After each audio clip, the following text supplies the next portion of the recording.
unstoppable. चलिए बच्चों, अगला पार्ट अपन स्टार्ट करते हैं, है ना। और वो अगला चैप्टर है आपका करंट इलेक्ट्रिसिटी। क्योंकि पिछले चैप्टर में अपन कैपेसिटेंस खत्म कर चुके थे, तो इस चैप्टर में हम क्या करने वाले हैं, करंट इलेक्ट्रिसिटी। चलिए देखते हैं करंट क्या होता है।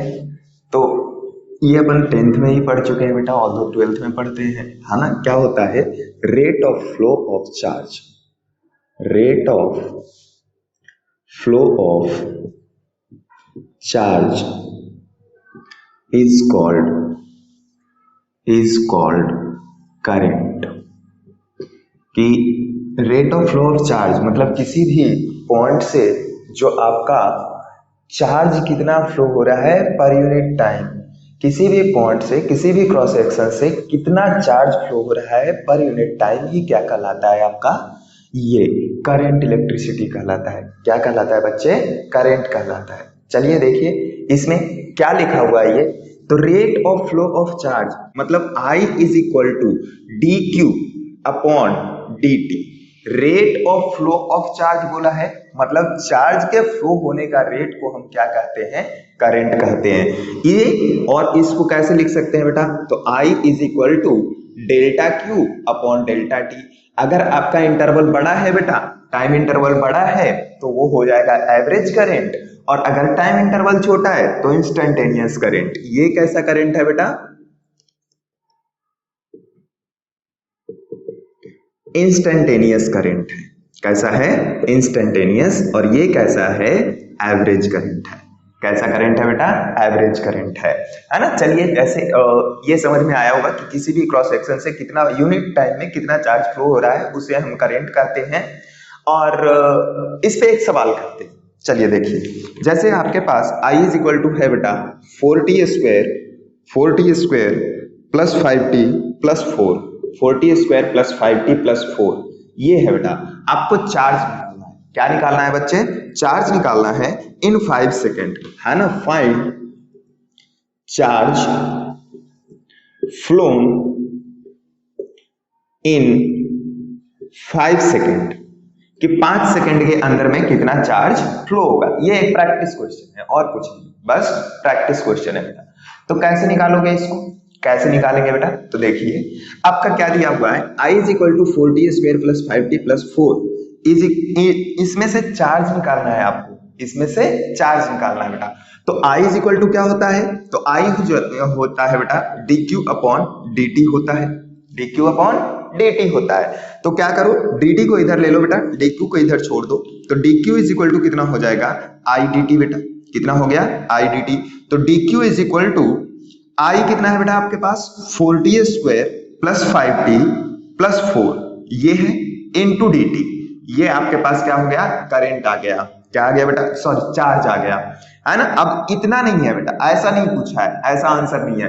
आपको क्या पूछा है, 5 सेकंड के अंदर में। तो क्या करो, दोनों तरफ इंटीग्रेट कर दो, है ना। मान लो t इज इक्वल टू 0 पे 0 चार्ज था, t is equal to 5 second पे कितना हो जाएगा, q चार्ज हो जाएगा। कितना हो जाएगा बेटा, q चार्ज हो जाएगा। तो q इज इक्वल टू कितना हो जाएगा यहाँ पे, 4t स्क्वायर का इंटीग्रेशन बेटा, 4t स्क्वायर का इंटीग्रेशन कितना होगा, तो 4t क्यूब डिवाइड बाई 3, कितना 4t cube divide by 3 plus 5t का 5t square by 2, 5t square by 2 plus 4t, 4 का क्या हो जाएगा बेटा 4t। ये कहां से कहां तक जाएगा, सबके सब जाएंगे बेटा 0 to 5। अब इसको रख दो बेटा, इसको रख दो, तो ये कितना हो जाएगा, 5 पंचे 25, 125, 125 गुना 4 मतलब 25 चौको 100 और 100 4 500, 500 बटे 3 500/3 प्लस 5 पंचे 25, 25 पंचे 125 बाई 2 125/2 प्लस 4 पंचे 20। तो ये कितना हो गया बेटा, Q इज इक्वल टू हो गया आपके पास 5 दूनी 10 1000 प्लस 3 इंटू 125 मतलब 300 इंटू 75 375 प्लस 620 मतलब 120, कितना 120 डिवाइड बाई 6। तो ये जो भी है बेटा आपके पास चार्ज की वैल्यू आ चुकी है 5 सेकंड के अंदर में, और वो कितना है 1000।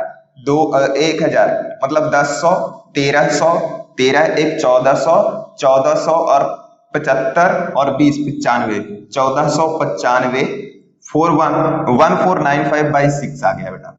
इतना कूलम्ब चार्ज आपका फ्लो होगा 5 सेकंड में बेटा, अगर करंट इतना है तो। आई थिंक ऐसे सवाल आप लोग को करने में दिक्कत नहीं होगी।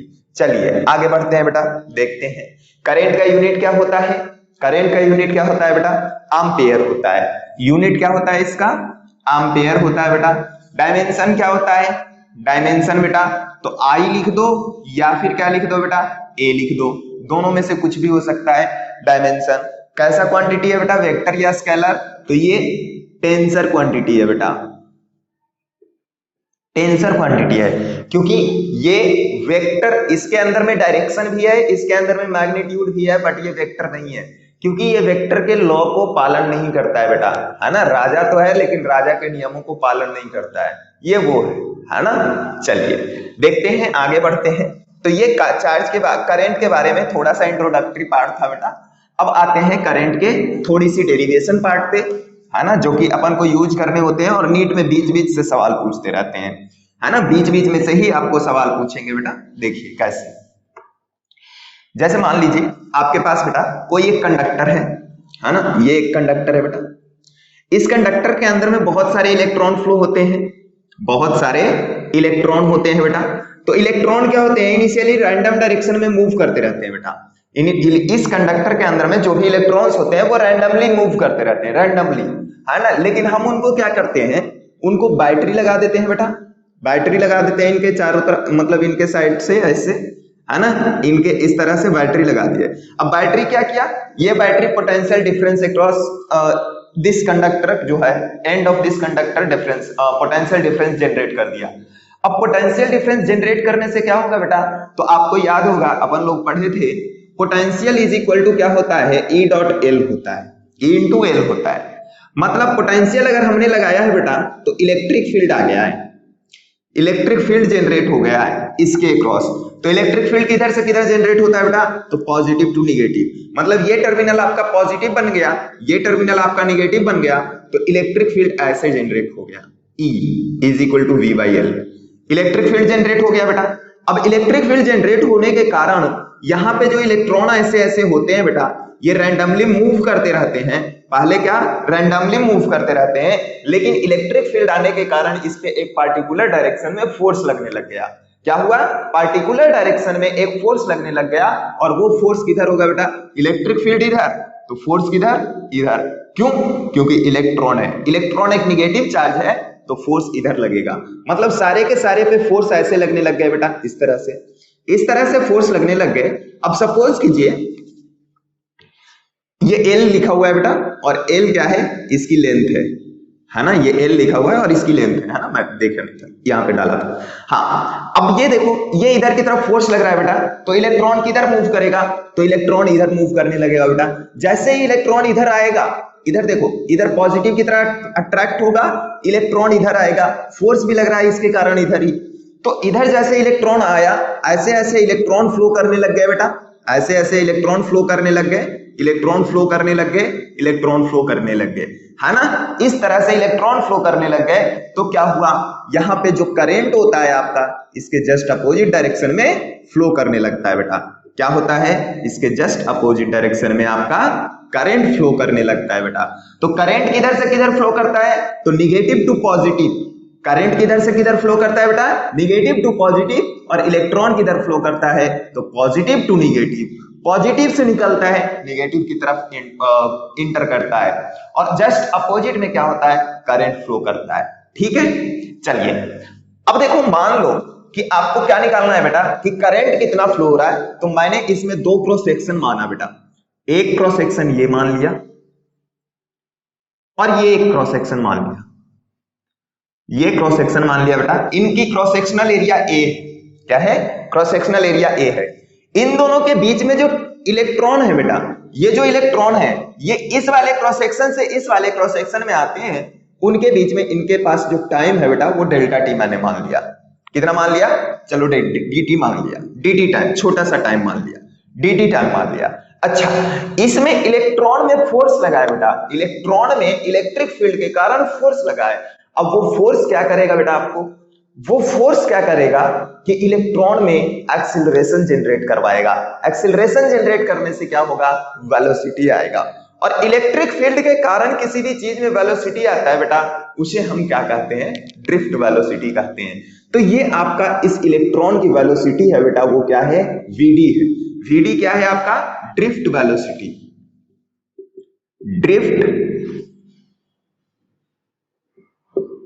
वेलोसिटी। ए क्या है आपका, क्रॉस सेक्शनल एरिया, है ना। चलिए देखिए, अब सोचो कि यहां से यहां फ्लो कर रहा है चार्ज, तो कितना चार्ज फ्लो कर रहा है इस dt टाइम में, इस dt टाइम में कितना चार्ज फ्लो कर रहा है। तो उसके लिए मैं कुछ टर्म्स अज्यूम कर रहा हूं, और वो देखिए क्या है कि n मैं मान रहा हूं number of charge carriers, number of charge carriers per unit volume, है ना। Number of charge carrier per unit volume बोला हूं बेटा। क्या चीज, नंबर ऑफ चार्ज कैरियर, मतलब कौन कैरी कर रहा है, तो यहां पे चार्ज को कौन कैरी कर रहा है बेटा, इलेक्ट्रॉन। मतलब चार्ज को कैरी करने वाला मान रहा हूं, जो पार्टिकल है वो कौन है, इलेक्ट्रॉन। तो अगर हमें चार्ज लिखना होगा बेटा, तो ये क्या लिखूंगा, n इंटू ई। ई क्यों लिखा बेटा, n इंटू ई क्यों कर दिया, तो वो इसलिए क्योंकि ये क्या है, n जो है कैरियर है बेटा, कैरियर है मतलब नंबर ऑफ इलेक्ट्रॉन है, और उसमें e क्या है आपका, e चार्ज है बेटा, एक इलेक्ट्रॉन पे चार्ज, तो n नंबर ऑफ इलेक्ट्रॉन, तो उस पे चार्ज कितना होगा, तो n इंटू ई आया 1.6 इंटू 10⁻⁻19 कूलम, ठीक है। E is equal to Q upon, मतलब मान लो dq अपॉन डी, ये v बेटा, वॉल्यूम, क्या चीज, वॉल्यूम आया। अब हमें dq निकालना है बेटा, तो dq कितना हो जाएगा, तो n इंटू वॉल्यूम इंटू ई तो है ना। अब हमें क्या रह गया, वॉल्यूम फाइंड करने की जरूरत रह गई। तो वॉल्यूम कैसे निकालेंगे बेटा, तो आप वॉल्यूम का फॉर्मूला जानते हैं। वॉल्यूम क्या होता है बेटा, एरिया इंटू लेंथ होता है, एरिया इंटू लेंथ। एरिया तो दिया हुआ है बेटा, क्रॉस सेक्शनल एरिया ए दिया हुआ है, तो क्रॉस सेक्शनल एरिया ए हो गया, लेकिन लेंथ नहीं पता है। लेंथ कैसे निकालेंगे, तो यहां सोचो कि ये इतना से इतना आया है बेटा, मतलब ये वाली लेंथ है। dt टाइम में जो आया है वो लेंथ है। लोग क्या करते हैं, इस dt को ही मल्टीप्लाई कर देते हैं, नहीं बेटा, dt नहीं, dt टाइम में जो लेंथ ट्रेवल किया है, तो देखिए वेलोसिटी इसके पास है vd, टाइम है dt, तो dt टाइम में कितना डिस्टेंस ट्रेवल करेगा vd वेलोसिटी से। तो देखिए s is equal to v into t होता है बेटा आपके पास, तो s इज इक्वल टू कितना हो गया, लेंथ, s कितना है बेटा, आप लेंथ निकाल रहे हो, l is equal to vd, velocity कितना है vd इंटू ये टाइम कितना है बेटा, तो dt, vd इंटू dt। तो यहां पे लिख दो बेटा vd इंटू dt। ये आपके पास क्या आ गया, वॉल्यूम आ गया। पुट कर दो, यहां पे पुट कर दो बेटा, तो n into a into vd dt into e is equal to dq। अब यहां से ये dt को इधर ले आओ बेटा, dt को नीचे लेके आ जाओ, dt को नीचे लेके आएंगे तो dq अपॉन dt क्या हो गया बेटा आपके पास, NEAVD। क्या आ गया बच्चा, NEAVD। और dq upon dt rate of flow of charge, rate of flow of charge is called current, मतलब इस कंडक्टर से जो करंट बहेगा बेटा वो इतना बनेगा, NEAVD बनेगा। कितना आएगा, NEAVD, ठीक है। तो इसको लिख लीजिए, इसको लिखो बेटा, है ना। इसके आगे और काम करते हैं इसमें अभी, चलिए इसको लिख लीजिए, चलिए बेटा लिख लिए, हाँ आगे देखते हैं क्या है कि अब हमें ये VD का अलग फॉर्मूला निकालना है कि VD का फॉर्मूला क्या होगा। देखिए VD का फॉर्मूला कैसे निकालते हैं, जैसे ये इलेक्ट्रॉन है बेटा, इलेक्ट्रॉन रहे प्रोटॉन रहे, क्या फर्क पड़ता है ना। मैंने मान लिया एक प्रोटॉन बेटा, यहाँ पे E पॉजिटिव मान लिया, मतलब ये क्या है बेटा, प्रोटॉन है। अब प्रोटॉन पे देखिए एक फोर्स लग रहा है बेटा, कौन, इलेक्ट्रिक फील्ड के कारण, इलेक्ट्रिक फील्ड के कारण इधर की तरफ फोर्स लग रहा है बेटा। कितना लग रहा है, Q इंटू ई। कितना फोर्स है बेटा, तो Q इंटू ई है ना। तो मान लीजिए क्या होगा बेटा, F is equal to mass into acceleration होता है, F is equal to mass of proton into acceleration of the proton, है ना। तो यहां से क्या हो जाएगा बेटा, तो F है कितना, तो Q इंटू ई है electric force, is equal to mass into acceleration. तो यहां से एक्सिलरेशन कितना आ गया बेटा, तो QE बाई M आ गया है। एक्सिलरेशन कितना आ गया है बच्चे, QE बाई M। अब S इज इक्वल टू क्या होता है, UT plus half AT square, क्योंकि यहाँ पे एक्सिलरेशन आ गया है बेटा, तो अब क्या लगाएंगे, S is equal to UT plus half AT square. S is equal to UT plus half AT square लगा दीजिए। आपका U तो 0 है बेटा, इनिशियली अपन क्या मान रहे हैं कि इनिशियली बैटरी नहीं रहेगा, तो ये रेस्ट पे रहेगा, रैंडम डायरेक्शन में रहेगा, उसको कोई डायरेक्शन हम नहीं ले रहे हैं बेटा। लेकिन अब क्या है बेटा, S क्या लिखेंगे, तो यहाँ पे जो S लिखा जाता है बेटा वो लैम्डा लिखा जाता है। लैम्डा क्या है बेटा, तो मीन फ्री पाथ, क्या कहते हैं इसको, मीन फ्री पाथ कहते हैं। ये मीन फ्री पाथ क्या होता है, तो ये distance between two successive collision होता है बेटा। Distance between two successive collision is called mean free path. और एक टर्म टाउ डिफाइन करेंगे बेटा, mean free time. Mean free time बेटा, मीन फ्री टाइम क्या होता है, तो ये time taken between two successive collision, दो सक्सेसिव कोलिजन के बीच में जो टाइम लगेगा बेटा उसे कहते हैं मीन फ्री टाइम, या फिर इसी को कहा जाता है बेटा रिलैक्सेशन टाइम। क्या कहा जाता है, रिलैक्सेशन टाइम। आया कि नहीं आया, चलिए ये S क्या है बेटा, तो lambda is equal to half into A बोलो बेटा, तो QE by M, QE by M ऊपर निकाल चुके हैं बेटा, तो QE by M into T का स्क्वायर, T कितना बेटा, टाउ का स्क्वायर, कितना, टाउ का स्क्वायर। तो ये लैम्डा आया है बेटा, ये भी आपके नीट में पूछ रखा है, ये भी आपके नीट में पूछ रखा है। अब देखिए ड्रिफ्ट वेलोसिटी क्या होगा बेटा, तो VD क्या लिखेंगे यहां से, तो लैम्डा अपॉन टाउ है ना, वेलोसिटी इज इक्वल टू कितना होता है, तो लेंथ अपॉन टाइम है ना, तो लैम्डा अपॉन टाउ बेटा। अब लैम्डा कितना आया है, तो ये आया है, तो यहां से VD रख दो बेटा, VD निकाल लो, तो लैम्डा आया है क्या आपके पास, half into QE upon M into tau का स्क्वायर डिवाइड बाई ये टाउ बेटा, तो एक टाउ से एक टाउ कैंसिल, तो VD कितना आ गया बच्चा, तो VD आपके पास आ गया QE टाउ है ना upon 2M, QE tau upon 2M बेटा। ये आपके पास अनदर फॉर्मूला VD का आ गया। अब ये आपको पूछा गया है नीट में, डायरेक्ट ये पूछा गया है नीट में बेटा। चलिए यहां तक लिख लीजिए, इसको यहां तक लिख लीजिए बेटा, आगे करते हैं।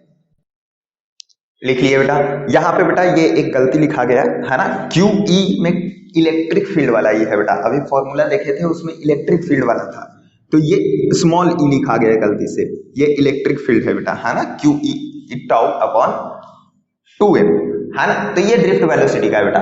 अब ये इसको Q को क्या लिख सकते हो, E लिख सकते हो बेटा, Q को आप क्या लिख सकते हो, E लिख सकते हो है ना, E लिख दिया बेटा। चलिए देखिए अब आगे क्या करना है बेटा, अब आगे ओम्स लॉ की तरफ बढ़ रहा हूं मैं है ना, थोड़ा सा बेसिक पार्ट है बेटा, तो ये अपन को आना चाहिए, इसलिए मैं इसमें थोड़ा सा ज्यादा जोर डाल रहा हूं, क्योंकि आपको इस पे सवाल पूछते हैं और आप कहीं पे भी पढ़ते हैं तो इन चीजों को इग्नोर कर देते हैं, इसीलिए मैं रिवाइज करवा रहा हूं। जैसे देखिए VD इज इक्वल टू इतना है बेटा, I is equal to NEAVD है, I इज इक्वल टू कितना है बेटा, NEAVD, तो I इज इक्वल टू कितना लिख सकते हो, I is equal to NEAVD, VD कितना है बेटा, इसको रख दो, VD को यहां से रख दीजिए बेटा अपॉन 2M, तो Q मतलब E कितना है बेटा, E into tau upon 2M रख दिया बेटा, ये रख दिया अपन ने है ना, तो ये कितना हो गया, तो ये देखिए, तो N रहा, NE स्क्वायर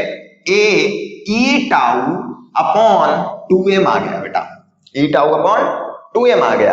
अब इसको देखो, E को क्या लिख सकते हो बेटा, V by L, electric field को V बाई L रख दीजिए, तो I इज इक्वल टू आपके पास आ गया है NE square A tau into V by M, 2 into M into L, V by L electric field को रख दिया बेटा।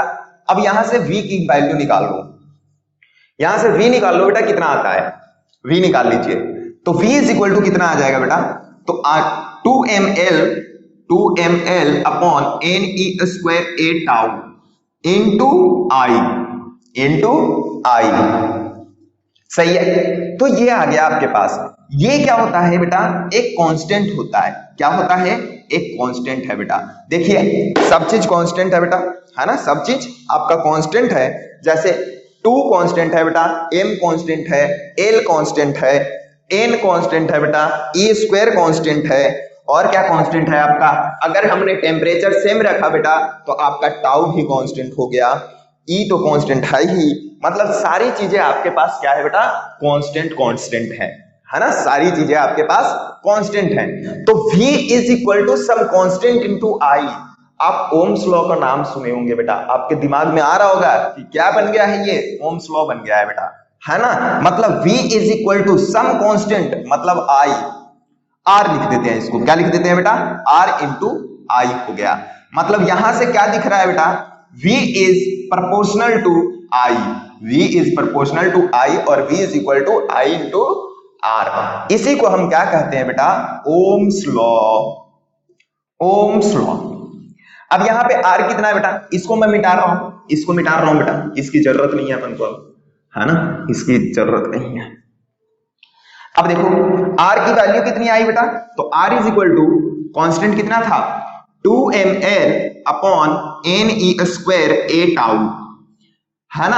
आपको शायद इससे भी एक सवाल पूछा है जेई में बेटा, रेजिस्टेंस निकालने के लिए, बाकी सारी चीजें दिया हुआ था। तो कहीं पे आपको पूछा जाता है कि क्या रेजिस्टेंस आपका वोल्टेज और करंट पे डिपेंड करता है, तो आप बोलोगे नहीं, क्योंकि वोल्टेज और करंट पे ये डिपेंड नहीं करता है, क्योंकि बेटा ये कांस्टेंट है। रेजिस्टेंस क्या है, कांस्टेंट है। किस पे डिपेंड करेगा, तो इसके अपने डायमेंशंस और इस पे डिपेंड करेगा बेटा, है ना, करंट और वोल्टेज पे डिपेंड नहीं करता है, ठीक है। चलिए 2ml upon ne square a tau, ये R है बेटा, इसको मैं ऐसे भी लिख सकता हूं बेटा, R is equal to 2m upon ne square tau into L by A, L by A, ये रेजिस्टेंस का फॉर्मूला है बेटा, याद रखनी है आप लोगों को। और ये देखिए इस तरह से लिख दिया। अब जो आप जानते हो बेटा कि इसको भी एक कांस्टेंट दिया करते हैं, उसका नाम है बेटा रो, क्या कहते हैं इसको,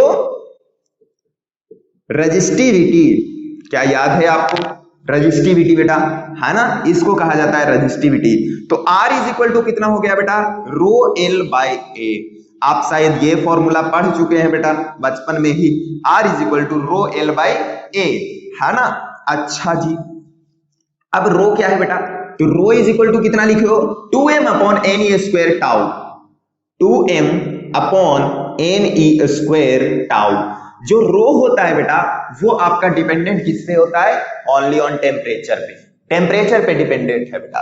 किस पे डिपेंडेंट है आपका रो, टेम्परेचर पे डिपेंडेंट है, क्योंकि जो टाउ है ना बेटा, टाउ ये टाइम कांस्टेंट जो है, टाइम कांस्टेंट नहीं, रिलैक्सेशन टाइम जो है, ये रिलैक्सेशन टाइम आपका टेम्परेचर पे डिपेंड करता है कि कितना तेजी से इलेक्ट्रॉन जाके टकरा रहे हैं, कितना धीरे धीरे जाके टकरा रहे हैं, उस पे डिपेंड करता है।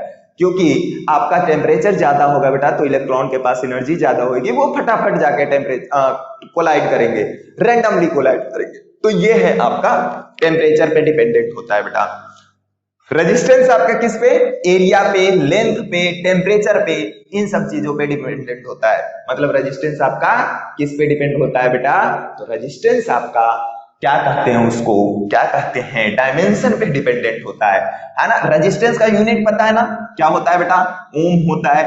और इसका रेजिस्टिविटी का यूनिट क्या होता है, रेजिस्टिविटी का, रो का यूनिट क्या होता है बेटा, तो रेजिस्टिविटी देख लो क्या होगा, तो ओम मीटर होता है बेटा, ओम पर मीटर।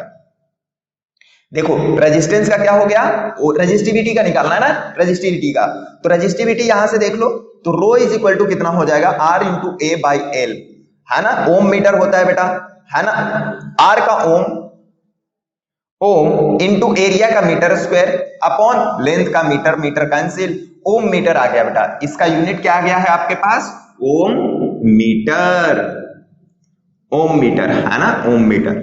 चलिए अब एक नया टर्म डिफाइन करते हैं बेटा, ऐसे अपन को जरूरत नहीं होती है बट क्या है डिफाइन कर देते हैं अपने को क्या जा रहा है। और वो नया टर्म क्या है बेटा, कंडक्टेंस होता है।